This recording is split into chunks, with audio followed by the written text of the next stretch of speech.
नमस्कार दोस्तों, इस वीडियो में आप सभी का स्वागत है। तो आज हम जो टॉपिक कवर करेंगे वो है उपसर्ग। उपसर्ग जो है ये दो शब्दों के मेल से बना है। उप प्लस सर्ग। उप का अर्थ होता है समीप और सर्ग का अर्थ होता है रचना करना। तो इस तरह से उपसर्ग का अर्थ होता है किसी मूल शब्द के समीप में जाकर नए शब्द की रचना करना। ये क्या करता है, कोई मूल शब्द होता है उसके समीप जाकर एक नए शब्द की रचना करता है। और ये जो उपसर्ग है ये शब्दांश होते हैं। जैसे उदाहरण के लिए मान लीजिए आपके पास एक शब्द है हार। अब इसमें क्या है, आप वी उपसर्ग को जोड़ेंगे तो ये एक नए शब्द की रचना कर रहा है जो कहलाएगा विहार। तो इस तरह से उपसर्ग का प्रयोग होता है। आगे देख लेते हैं। उपसर्ग का प्रयोग हमेशा किसी मूल शब्द के आरंभ, अब देखिए जो हमारा उपसर्ग है उसका प्रयोग कहाँ पे होता है, जो मूल शब्द है उसके आरंभ में, प्रारंभ, आदि, शुरू या आगे किया जाता है। तो उपसर्ग का प्रयोग हमेशा आगे होता है। कोई भी मूल शब्द है उसके आगे उपसर्ग लगता है। प्रत्येक उपसर्ग के अनेक अर्थ होते हैं। अब ज़रूरी नहीं है कि किसी उपसर्ग का एक ही अर्थ हो। उपसर्ग के अनेक अर्थ हो सकते हैं। जैसे आपके पास है उपसर्ग अभी, तो इस उपसर्ग अभी के अनेक अर्थ हैं। जैसे श्रेष्ठ, पास, अति। तो ये क्या है, ये अभी के अर्थ हैं। जैसे हमारे पास मूल शब्द है मान, और इस मान में जब हम उपसर्ग अभी जोड़ेंगे, हमने ऊपर पढ़ा कि जो उपसर्ग है उसका प्रयोग आरंभ या प्रारंभ, आदि, शुरू, आगे यहाँ पे किया जाता है। तो यहाँ पे मूल शब्द मान है और उसके आगे हम अभी उपसर्ग जोड़ रहे हैं। तो हमारे पास नया जो शब्द बनेगा वो है अभिमान। फिर दूसरा हमारे पास मूल शब्द है प्राय, और प्राय में जब हम अभी उपसर्ग जोड़ेंगे तो शब्द बनेगा अभिप्राय। तो इस तरह से मूल शब्द में अब उपसर्ग को जोड़कर एक नया शब्द बनता है। देखिए क्या है कि उपसर्ग हम ऐसे भी कह सकते हैं कि वे शब्दांश जो किसी शब्द के पूर्व जुड़कर उसके अर्थ को क्या करें, उसके अर्थ में परिवर्तन कर दें, उन्हें हम उपसर्ग कहते हैं। जैसे हमारे पास यहाँ पे हार शब्द के साथ क्या शब्द है, हार।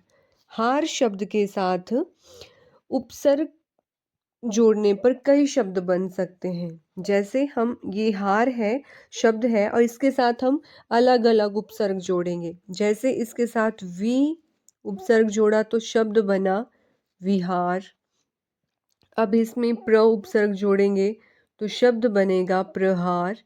फिर इसी हार में हम स उपसर्ग जोड़ेंगे तो शब्द बना संहार। फिर आ उपसर्ग जोड़ा तो शब्द बना हमारे पास आहार। उसी तरह उप उपसर्ग जोड़ेंगे तो शब्द बनेगा उपसंहार। इस तरह से और उपसर्ग जोड़ने पर कई और शब्द बन जाते हैं।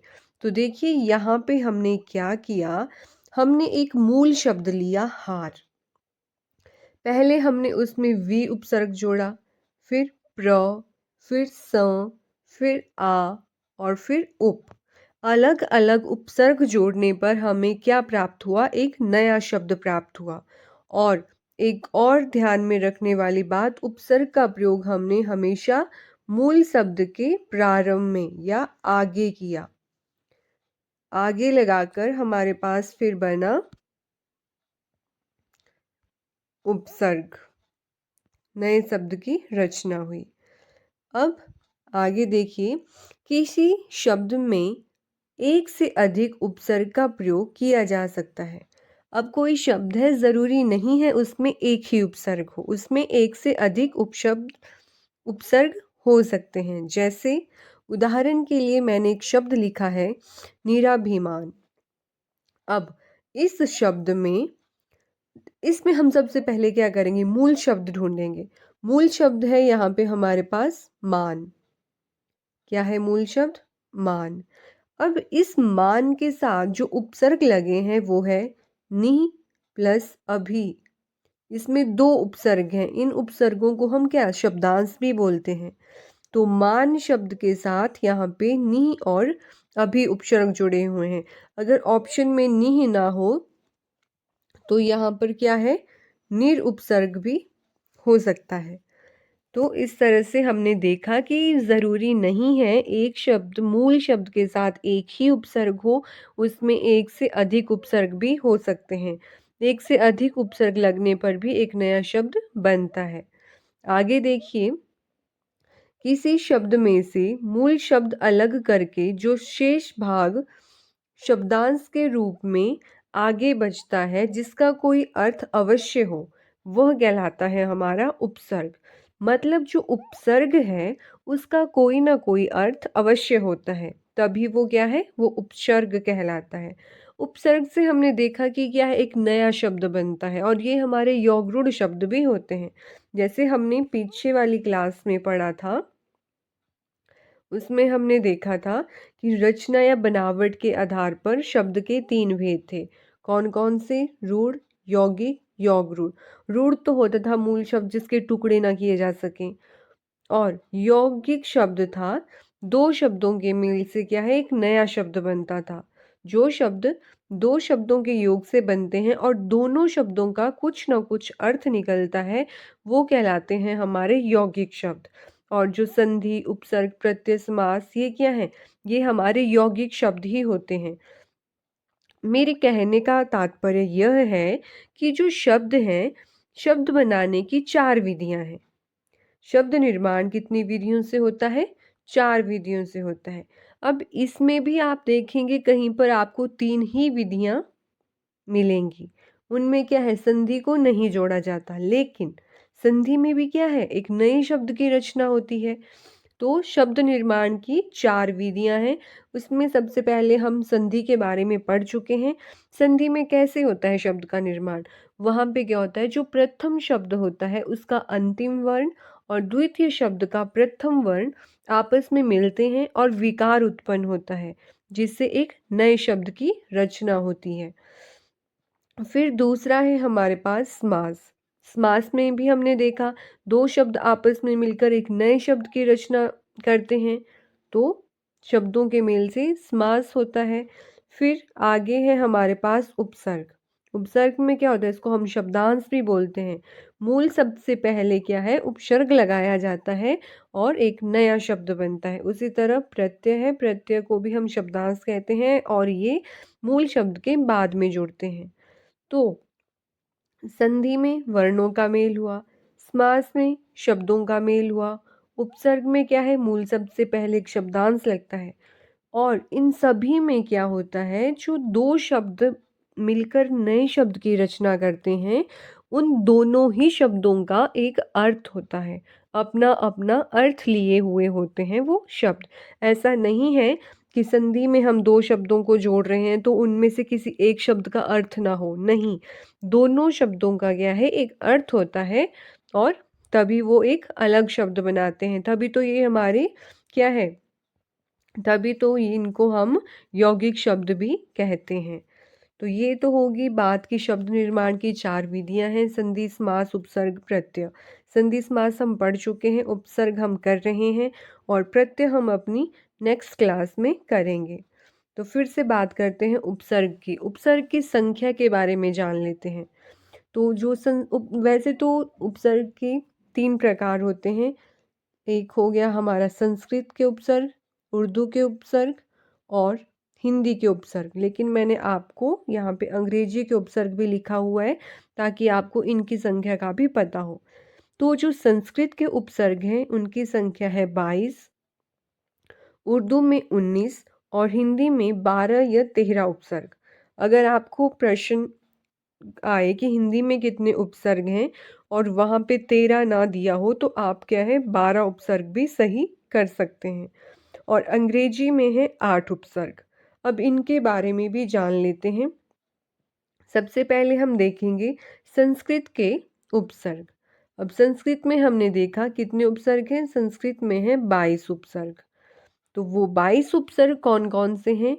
अति, अधि, अनु, अप, अभि, अव, आ, उत, अप, दूर, दुस, दु, नि, निर, निस, परि, परा, प्र, प्रति, वि, सम, सु। तो ये 22 उपसर्ग हैं जो संस्कृत के हैं। अब इसके बाद हम आगे देखेंगे हिंदी के उपसर्ग। हमने पढ़ा कि हिंदी में 12 या 13 उपसर्ग हैं। कौन कौन से? अ, अन, अब ये हलंत के साथ भी हो सकता है कई शब्दों में। अध, उन, औ, कु, स, क, सु, नी, दु, बिन, भर। ये हैं हमारे हिंदी के उपसर्ग। इसके बाद आगे मैंने कुछ अंग्रेजी के उपसर्ग लिखे हुए हैं। इनकी संख्या 8 है, लेकिन मैंने यहाँ पे 6 प्रकार के लिखे हैं। ये कौन कौन से हैं? सब। सब कैसे प्रयोग? इसका अर्थ होता है अधीन या नीचे, और जब इसका शब्द बनता है, ये मूल शब्द के साथ जुड़ता है, तो ये बन जाता है सब इंस्पेक्टर, सब डिवीज़न। फिर दूसरा है डिप्टी। डिप्टी का भावार्थ होता है सहायक, और जब इस मूल शब्द के साथ ये उपसर्ग जुड़ता है तो बनता है डिप्टी मिनिस्टर। क्या बनता है? Deputy minister. अगला जो उपसर्ग है वो है जनरल, और इसका भावार्थ होता है प्रधान या मुख्य, और जब ये मूल शब्द के साथ जुड़ता है तो शब्द बनता है जनरल सेक्रेटरी। क्या बनता है? General secretary. फिर है 22 उपसर्ग। इसका भावार्थ होता है सहायक, और शब्द बनता है वाइसराय या वाइस चांसलर। चीफ, इसका भावार्थ प्रमुख, और शब्द बनेगा चीफ सेक्रेटरी। अगला है उपसर्ग हेड। भावार्थ हुआ मुख्य, और उपसर्ग बनता है हेडमास्टर या हेड क्लर्क। उपसर्ग नहीं, मतलब जो एक नया शब्द बनता है वो है हेडमास्टर या हेड क्लर्क। आप और शब्द भी बना सकते हैं इन्हीं उपसर्गों की सहायता से। तो हमने देखा कि संस्कृत में 22 उपसर्ग हैं, जो हमने नीचे एक एक करके देखे। उर्दू में 19 है, हिंदी में 12 या 13 प्रकार के उपसर्ग हैं। उर्दू के उपसर्ग हैं 19, जैसे ला, अल, विल, वद। रुको, मैं यहाँ पे लिख ही देती हूँ। उर्दू के जो उपसर्ग हैं, उर्दू के उपसर्ग, मैं कुछ उपसर्ग यहाँ पे लिख देती हूँ। हालांकि हैं तो 19, लेकिन उनमें से कुछ हैं ला, अल। अब अल से कैसे बनता है? अलबत्ता, अल हलाल, अलमस्त, अलबेला, अलविदा। फिर आगे है विल, फिर है वद, बे, फिर कम, सर, हम। तो ये क्या है? ये कुछ उपसर्ग हैं उर्दू के। अब देख लेते हैं इनसे शब्द कैसे बनते हैं। ला से बन जाएगा ला इलाज, ला प्लस इलाज, लाचार, लाजवाब। अल से मैंने आपको बताया अलकायदा, अलबेला, अलवक्ता। बिल से बिल्कुल। बद से बदकिस्मत, बद दस्तूर। फिर बे से बेवफा, बेकार। कम से कमीशन, कमज़ोर, कमबख्त। सर से सरदार, सरकार, सरकारी। और हम से हम सफ़र, हम दर्द, हम राही। तो ये उर्दू के उपसर्ग हैं, और इनसे क्या बनता है? उर्दू के ही शब्द बनते हैं। और संस्कृत के उपसर्ग जो हैं वो क्या करते हैं? वो बनाते हैं हमारे उनसे संस्कृत के शब्दों की ही रचना होती है, नए शब्द बनते हैं संस्कृत के। और जो हिंदी के उपसर्ग हैं वो तद्भव शब्दों के साथ लगकर नए शब्द बनाते हैं। संस्कृत के उपसर्ग तत्सम शब्दों के साथ लगकर नए शब्द बनाते हैं। इसके आगे अब हम देखेंगे, यहाँ पे देखिए मैंने कुछ शब्द लिखे हैं जो उपसर्गों की सहायता से बने हैं, जैसे अदृश्य। अब अ और दृश्य ये क्या है? दृश्य शब्द में लगा है अ उपसर्ग। फिर आगे है कुमाता, कु और माता। तो देखिए कु उपसर्ग है, इसका अर्थ होता है बुरा, और माता होता है माँ। तो जब ये मिलकर एक शब्द बनाते हैं कुमाता, तो उसका अर्थ क्या है? ये जो नया शब्द बनता है ये इन दोनों के भावार्थ को लिए हुए होता है, मतलब इनका भावार्थ इसमें छुपा हुआ होता है। तो कु प्लस माता, कु मतलब बुरा, माता मतलब माँ। कुमाता का अर्थ भी वही होता है, बुरी माँ। उसी तरह आगे है शब्द अपकीर्ति। अप क्या होता है? अप कीर्ति का अर्थ होता है, अप के कई अर्थ होते हैं, जैसे लघुता, हीनता, अभाव, विरोध आदि। और कीर्ति मतलब नाम। तो अपकीर्ति क्या हुआ? जैसे बदनामी, उस तरह से, मतलब इसके अनेकों अर्थ होते हैं। असत्य, अ प्लस सत्य।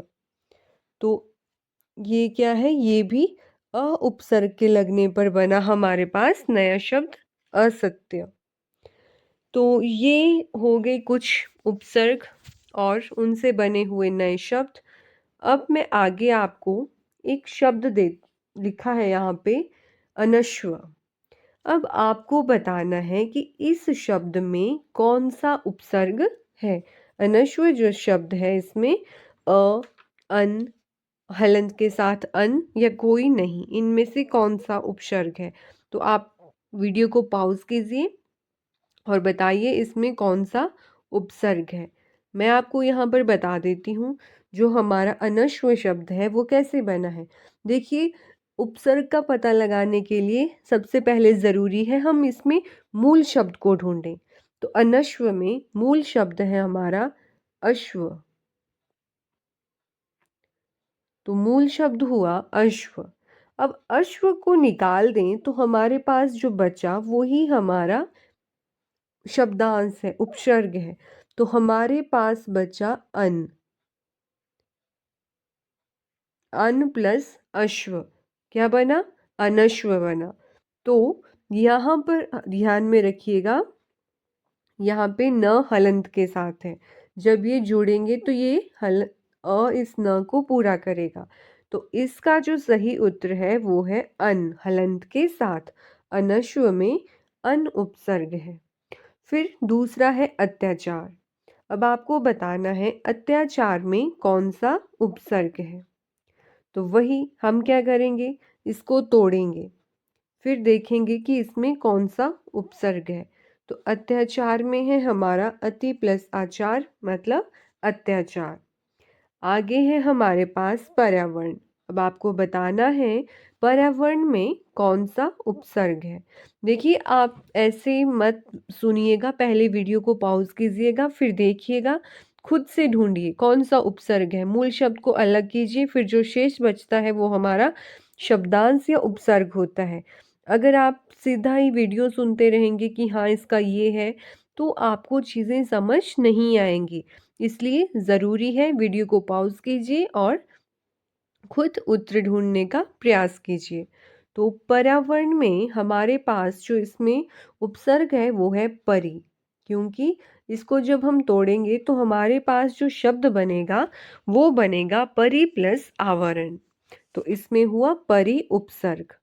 आगे देखिए, किस शब्द में उपसर्ग का प्रयोग नहीं हुआ है।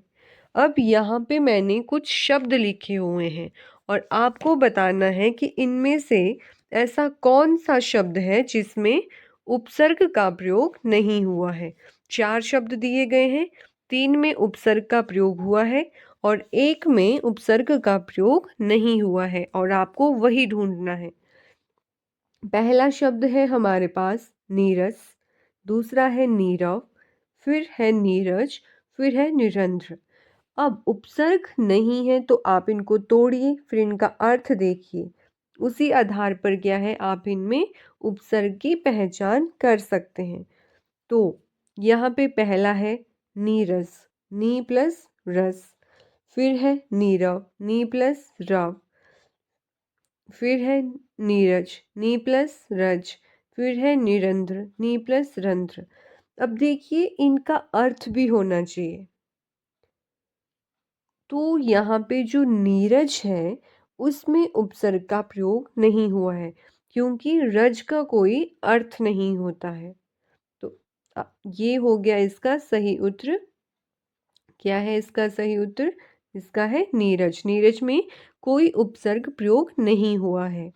अगला प्रश्न है हमारे पास, किस शब्द में उपसर्ग का प्रयोग हुआ है?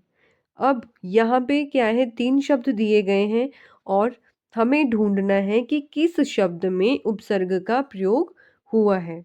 तो देख लेते हैं। पहला शब्द है दुनिया। उपसर्ग है दू प्लस निया। तो अब आप मुझे बताइए, दू का अर्थ तो हो गया दो। निया, निया कोई शब्द आपने सुना है?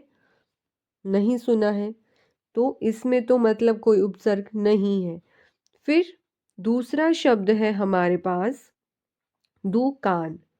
इसको तोड़ के देखते हैं। दू प्लस कान। अब इन दोनों का अर्थ होता है, दू मतलब दो और कान का मतलब कान, दो कान। लेकिन जब इसका शब्द बना दुकान, तो क्या दुकान का अर्थ भी दो कान है या इससे मिलता जुलता कोई इसका अर्थ है? नहीं है। तो इसका मतलब दुकान में भी दू उपसर्ग नहीं है, क्योंकि जब इनका जोड़ा जाता है तो इनका अर्थ जो है वो बिल्कुल परिवर्तित हो जाता है। तो ये सही नहीं है। फिर है हमारे पास अगला शब्द दू माता। इसको जोड़ेंगे, सॉरी तोड़ेंगे तो दू प्लस माता। दू पता है, दो माता का अर्थ होता है माँ। तो दो माताएं। और जब इसका शब्द बना दो माता तो उसका अर्थ भी वही होता है, दो माताएं। तो हमने देखा कि यहाँ पे केवल और केवल दो माता शब्द में ही उपसर्ग का प्रयोग हुआ है, जो हुआ हमारा दो प्लस माता, मतलब दो माताएं। और आगे है हमारे पास तीसरा प्रश्न, किस शब्द में उपसर्ग का प्रयोग हुआ है? फिर से हमें ढूंढना है वह कौन सा शब्द है जिसमें उपसर्ग का प्रयोग हुआ है। तो पहला है कुपुत्र। कैसे बनेगा? कु प्लस पुत्र। कु का मतलब बुरा, पुत्र का मतलब बेटा। फिर है कुलीन। कु प्लस लीन। कु का मतलब बुरा, लीन का मतलब मगन होना। कुमार, कु प्लस मार। कुदरत, कु प्लस दरत। कु प्लस दरत। अब लास्ट से ही देखते हुए चलते हैं। कु का मतलब तो हो गया बुरा। दरत, दरत तो मैंने नहीं सुना है। आपने कोई शब्द दरत सुना है? नहीं, ये तो कोई शब्द ही नहीं है। फिर है कुमार। कु मतलब दो बुरा, मार मतलब मारना, तो ये भी कोई, इसमें भी उपसर्ग नहीं है। कुलीन, कु का मतलब बुरा, लीन का मतलब मगन होना, तो कुलीन तो कुछ और होता है, कुलीन का अर्थ होता है उच्च कुल का, तो ये भी गलत है, इसमें भी उपसर्ग का प्रयोग नहीं हुआ है। फिर है कुपुत्र। कु मतलब बुरा, पुत्र मतलब बेटा, तो कुपुत्र का अर्थ भी वही होता है, बुरा बेटा या पुत्र। तो यहाँ पे उपसर्ग है हमारा कुपुत्र शब्द में। देखिए बच्चे कंफ्यूज कहाँ होते हैं, बच्चे क्या करते हैं, वो देखते हैं कि कू लगा है तो ये उपसर्ग है। जैसे कुलीन में देखते हैं कू लगा है तो कूल उपसर्ग हो गया, लीन मूल शब्द हो गया। लेकिन सिर्फ इतना ही नहीं देखना है, पहले ये देखिए जो मूल शब्द है उसका कोई अर्थ है, फिर देखिए शब्दांश जो है उसका भी अर्थ होना चाहिए। और जब उन दोनों को मिलाया जाता है तो उनका भावार्थ जो है वो बिल्कुल परिवर्तित नहीं हो सकता। जो दो, जो शब्दांश और मूल शब्द का अलग अलग अर्थ होता है, वही भावार्थ शब्द बनने पर भी उस शब्द का होना चाहिए। तो सिर्फ कु देखकर आपने क्या करना है, उपसर्ग नहीं बताना है, उसको ध्यान से देखना है, उसके अर्थ पर जाना है और फिर उपसर्ग की पहचान करनी है। तो इसमें कुपुत्र शब्द में कु उपसर्ग लगा हुआ है। तो ये हुई आज उपसर्ग की क्लास, जिसमें हमने देखा उपसर्ग दो शब्दों से बना हुआ होता है और उपसर्ग को हम शब्दांश बोलते हैं और इसका अपना एक अर्थ होता है और ये मूल शब्द से पहले लगता है। फिर हमने देखा कि जो शब्द निर्माण की विधियां हैं, जैसे यौगिक शब्द हम बनाते हैं तो ये 4 प्रकार से बनते हैं। संधि, संधि में वर्णों के मेल से, समास में शब्दों के मेल से, उपसर्ग में शब्दांश मूल शब्द के पहले और प्रत्यय अभी हमने पढ़ा नहीं है, ये हम अपनी अगली क्लास में पढ़ेंगे, पर ये मूल शब्द के अंत में लगते हैं। फिर हमने देखा उपसर्ग की संख्या के बारे में, हिंदी में 22 उपसर्ग हैं, उर्दू में 19 और हिंदी में 12 या 13। तो उपसर्ग के प्रकार पूछे जाएं संख्या के आधार पर तो 3 ही मानते हैं, संस्कृत, उर्दू और हिंदी। ये जो संस्कृत के उपसर्ग हैं ये तत्सम शब्दों के साथ लगते हैं, हिंदी के उपसर्ग हमारे तद्भव शब्दों के साथ और उर्दू के उपसर्ग उर्दू के शब्दों के साथ लगते हैं। फिर हमने इसके आगे कुछ उदाहरण भी किए। तो आई होप आपको उपसर्ग वाला टॉपिक समझ में आ गया होगा। अगर आपको वीडियो पसंद आए तो इसे लाइक, शेयर और चैनल को सब्सक्राइब ज़रूर कीजिएगा। इसी के साथ धन्यवाद।